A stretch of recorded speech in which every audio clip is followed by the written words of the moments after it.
Hello दोस्तों, कैसे हैं आप।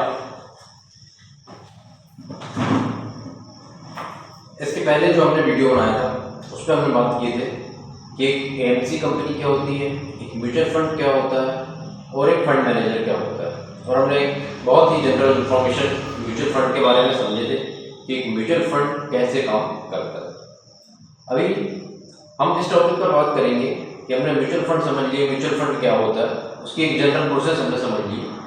इसके बाद एक व्यक्ति को कितने म्यूचुअल फंड लेने चाहिए और उसका गोल क्या होना चाहिए म्यूचुअल फंड लेने का, तो इसके बारे में हम थोड़ा सा डिटेल में बात करेंगे। म्यूचुअल फंड, जब भी हम म्यूचुअल फंड की बात करेंगे तो एक बात आप हमेशा ध्यान रखें कि म्यूचुअल फंड जो होगा वो एक गोल के साथ एसोसिएट होगा। एक म्यूचुअल फंड के साथ एक गोल फिक्स जरूर होना चाहिए। फॉर एन एग्जाम्पल हम लेते हैं कि यदि कोई एक व्यक्ति अपने बच्चे के हायर एजुकेशन के लिए कोई प्लानिंग करता है तो उसके लिए अपने बच्चे के हायर एजुकेशन के लिए वह एक फंड लेकर चल सकता है। जैसे यदि कोई व्यक्ति अपने बच्चे की 10 साल बाद शादी करना चाहता है तो वह अपने बच्चे के लिए 10 साल का एक टाइम हॉरिजन लेकर के एक प्लान ले सकता है।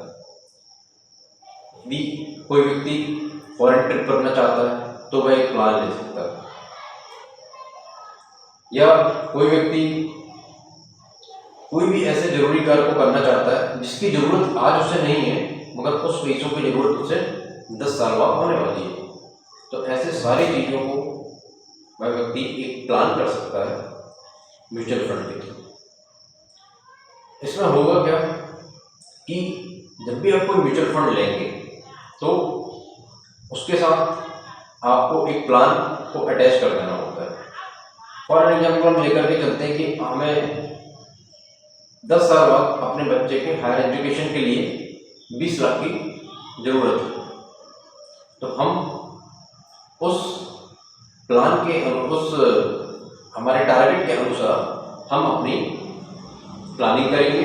हम एक म्यूचुअल फंड चुनेंगे, हम एक सिस्टमेटिक इन्वेस्टमेंट प्लान करेंगे कि हमें आज के 10 साल बाद 20 लाख रुपए की ज़रूरत है तो हमें किस टाइप का एक फंड चुनना चाहिए। क्योंकि म्यूचुअल फंड कंपनी में भी अलग अलग वैरायटी के प्रोडक्ट्स अवेलेबल होते हैं। अलग अलग वैरायटी जब मैं कह रहा हूँ तो मेरा सीधा सा मतलब है कि अलग अलग रिस्क हो रही है। तो सबसे इम्पोर्टेंट ये है हमारे लिए जानना कि हम किस रिस्क लेवल पर काम कर रहे हैं, ये जानना बहुत ज़्यादा जरूरी होता है। जब भी हम कोई अपना गोल सेट करते हैं तो ये जानना हमें बहुत ज़रूरी है कि हमारा टाइम हॉरिजन कितना है, उसके अनुसार ही हम म्यूचुअल फंड की कोई भी प्लान लेते हैं। जैसे हमारे बच्चे की शादी होने वाली है 15 साल बाद, तो हम अभी से उसकी प्लानिंग कर सकते हैं 15 साल बाद के लिए। हमें कोई फॉरेन ट्रिप में जाना है या हमें कोई एक ऑर्गेनाइजेशन में पार्टिसिपेट करना है, सो इसमें एक सिंपल सी बात यही है कि जब भी हम किसी म्यूचुअल फंड की बात करेंगे तो उस म्यूचुअल फंड के साथ एक गोल फिक्स होता है। इसलिए म्यूचुअल फंड बहुत ज़रूरी प्रोडक्ट इसीलिए है क्योंकि इसमें हम एक गोल के साथ अटैच होते हैं। और क्वेश्चन ये आता है कि किस किस टाइप के प्रोडक्ट हमारे पास म्यूचुअल फंड में होते हैं, और किसी भी एएमसी का हमें म्यूचुअल फंड लेना है तो हमें कैसे पता चलेगा कि हम कौन सा प्रोडक्ट लें म्यूचुअल फंड का। तो यह एक प्रोसेस है जो मैं आपको बताऊंगा। लोग अक्सर ये बातें करते हैं कि आप ये म्यूचुअल फंड का प्रोडक्ट ले लीजिए, आप XYZ म्यूचुअल फंड ले लीजिए, ये आपको बहुत ग्रोथ करके देगा। आज मैं आपको एक सिंपल प्रोसेस बताऊंगा जिसके थ्रू यदि आपने इस प्रोसेस को बहुत अच्छे से समझ लिया तो आप अपना म्यूचुअल फंड खुद चुन सकते हैं। आपको किसी भी वीडियो को डायरेक्ट फॉलो करने की ज़रूरत नहीं है, आप अपनी रिसर्च स्वयं कर सकते हैं और ये एक आसान प्रोसेस है, इसमें कोई ऐसी हार्ड प्रोसेस नहीं है। तो सबसे पहले पता है कि हम किसी म्यूचुअल फंड को कैसे लें। सबसे पहला स्टेप होता है कि हमें उसका पिछला 5 साल का, मिनिमम पिछला 5 साल का, और यदि पुराना अवेलेबल है तो 10 साल तक का, और मिनिमम हमें 5 साल का उस फंड मैनेजमेंट कंपनी का ट्रैक रिकॉर्ड पता होना चाहिए। उस फंड मैनेजर का हमें 5 साल का ट्रैक रिकॉर्ड पता होना चाहिए कि उस एएमसी ने और उस फंड मैनेजर ने अपने 5 साल के दौरान कैसी रिटर्न दिया है, कितनी रिस्क लिया है, और उस फंड मैनेजमेंट कंपनी का कैसा 5 साल में रिकॉर्ड रहा है। इतनी जानकारी सबसे पहले हमें होना चाहिए, जो कि हम किसी भी प्रकार से नेट के माध्यम से, ऑनलाइन माध्यम से आसानी से पता कर सकते हैं कि किसी भी फंड मैनेजर का ट्रैक रिकॉर्ड कैसा है, उसका फंड मैनेजमेंट जो एएमसी है उसका ट्रैक रिकॉर्ड कैसा है। ये बहुत आसानी से हम पता कर सकते हैं। यदि हमने एक पता कर लिया कि ये एएमसी अच्छी है और ये फंड मैनेजर जो है उसका ट्रैक रिकॉर्ड ठीक है। अभी हम इसके बाद क्या देखते हैं, एक टर्म होता है अल्फा। अल्फा मीन्स होता है कि उस प्लान का, उस स्कीम का, जो फंड मैनेजर हमारे लिए जिस स्कीम पर हमारा पैसा इन्वेस्ट कर रहा है उसका अल्फा कितना है। अल्फा मीन्स उसका रिटर्न जनरेटिंग कैपेसिटी कितनी है, कि उसने जो हमारा पैसा जो इन्वेस्ट किया है उस पर हमें कितना % रिटर्न दे सकता है, उसकी प्लानिंग क्या है रिटर्न देने की। ये सारी चीज़ें हम उसके अल्फा से पता कर सकते हैं। अल्फा जितना अच्छा होगा ये समझा जाएगा कि ये फंड में रिटर्न बढ़ाने की कैपेसिटी ज़्यादा है। तो जब भी हम किसी फंड मैनेजमेंट को चुने, किसी भी एएमसी को चुने, तो उसमें सबसे पहले हमें ये देखना होता है कि हमारा अल्फा कितना है।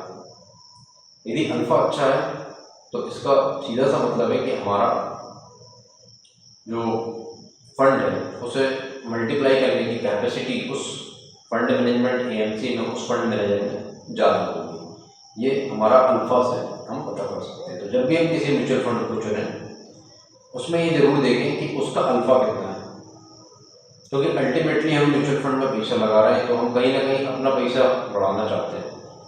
तो उसका बहुत ज़रूरी है कि हम उसका अल्फा चेक करें, उस म्यूचुअल फंड कंपनी का रिटर्न कैपेसिटी कैसी है।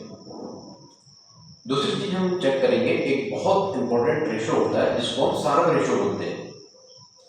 कुछ एएमसी, कुछ फंड मैनेजर क्या करते हैं कि रिटर्न तो बहुत अच्छा दे रहे हैं मगर उस रिटर्न के लिए रिस्क बहुत ज़्यादा ले रहे हैं। तो हम ऐसी एएमसी को और ऐसे फंड मैनेजर को अवॉइड करना पसंद करते हैं, क्योंकि हम म्यूचुअल फंड में पैसा इसलिए लगा रहे हैं क्योंकि हम अपना एक उस म्यूचुअल फंड के थ्रू एक गोल सेट कर रहे हैं और उस गोल में हमारी रिस्क एक लिमिटेड रिस्क होती है। इसीलिए बहुत ज़रूरी है कि हम उस फंड मैनेजर का, उस फंड मैनेजमेंट एएमसी का ये चेक करें कि उसका शार्प रेशो कितना है। शार्प रेशो हमें बताता है कि रिस्क एडजस्टेड रिटर्न कितना है। इसका मतलब कि यदि एक फंड मैनेजर एक रिस्क ले रहा है और उसके एवज में वह रिटर्न कम रिस्क ले करके एक मॉडरेट रिटर्न दे रहा है, तो हम ऐसे फंड मैनेजर को चुनना पसंद करेंगे, ना कि एक ऐसे फंड मैनेजर को जो कि बहुत ज़्यादा रिस्क ले करके एक रिटर्न ज़्यादा दे रहा है। क्योंकि हो सकता है कि किसी साल उसका रिटर्न बहुत अच्छा है और फिर हो सकता है किसी साल उसका रिटर्न बहुत बेकार हो जाए। इसीलिए हम उसका सारा रेशो अच्छा होना चाहिए कि जो भी फंड मैनेजर है वो हमारा रिस्क एडजस्टेड रिटर्न अच्छा होना चाहिए। तीसरा टर्म, जब भी हम किसी म्यूचुअल फंड को चुनते हैं तो हम उसका देखेंगे कि उसका बीटा कितना है। उस फंड में जिसमें हम अपना पैसा इन्वेस्ट कर रहे हैं उसमें हम ये देखेंगे कि वॉलेटिलिटी कैसी है, जो मार्केट की वॉलेटिलिटी होती है उसको कैसे हैंडल कर पा रहा है, क्या जो मार्केट है उसकी सेंसिटिविटी कैसी है।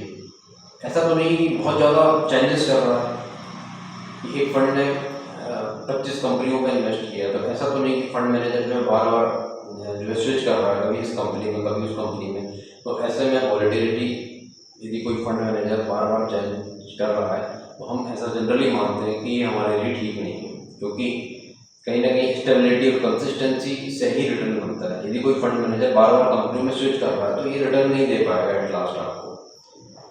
तो हम ये देखते हैं कि उस एएमसी पर उस फंड मैनेजमेंट एसेट्स में जहाँ अपना पैसा इन्वेस्ट कर रहे हैं, हम ये देखते हैं कि ये सारे पैरामीटर्स को हम चेक करते हैं कि क्या ये सारे पैरामीटर्स अच्छे हैं, उसका स्टैंडर्ड डेविएशन कैसा है, उस फंड मैनेजमेंट का स्टैंडर्ड डेविएशन कैसा है। क्या बार बार मार्केट थोड़ा सा गिरता है तो हमारा क्या फंड बहुत ज़्यादा गिर जाता है, या फिर जब हमारा मार्केट बढ़ता है तो उसके रिस्पेक्ट में जो बेंचमार्क है उसके रिस्पेक्ट में हमारा फंड कैसे काम कर रहा है। ये चीज़ें जब हम किसी भी फंड में देख लेते हैं और हमें यह पता चल जाता है कि हमारा फंड मैनेजर अच्छा है, एएमसी का ट्रैक रिकॉर्ड अच्छा है, इसके सारे पैरामीटर्स अच्छे हैं, तो डेफिनेटली उसके बाद हम एक म्यूचुअल फंड को चूज़ कर सकते हैं। और जैसा मैंने पहले भी बताया कि हर एक म्यूचुअल फंड अपना पैसा इनडायरेक्टली शेयर मार्केट पर लगाता है। हम एक म्यूचुअल फंड को अपने गोल से अटैच करते हैं और जब तक वह गोल हमारा नज़दीक ना आ जाए हमें अपने पैसे को निकालना नहीं चाहिए। और जब हम म्यूचुअल फंड में इन्वेस्ट करें तो अपना मिनिमम टाइम हॉरिजन 5 से 7 साल का लेकर चलें और हमें उसे रोज़ रोज़ उसको चेक करने की ज़रूरत नहीं है कि हमारा रिटर्न आज 1% बढ़ गया या 1% कम हो गया। यदि हम रोज़ रोज़ इतना रिटर्न चेक करेंगे तो कहीं ना कहीं माइंड सेट हो जाता है बार बार। तो म्यूचुअल फंड का सिंपल सा ही एक लॉजिक है कि हम एक टारगेट बनाते हैं, एक गोल सेट करते हैं और उस गोल के नज़दीक आने पर ही हम अपना पैसा निकालते हैं।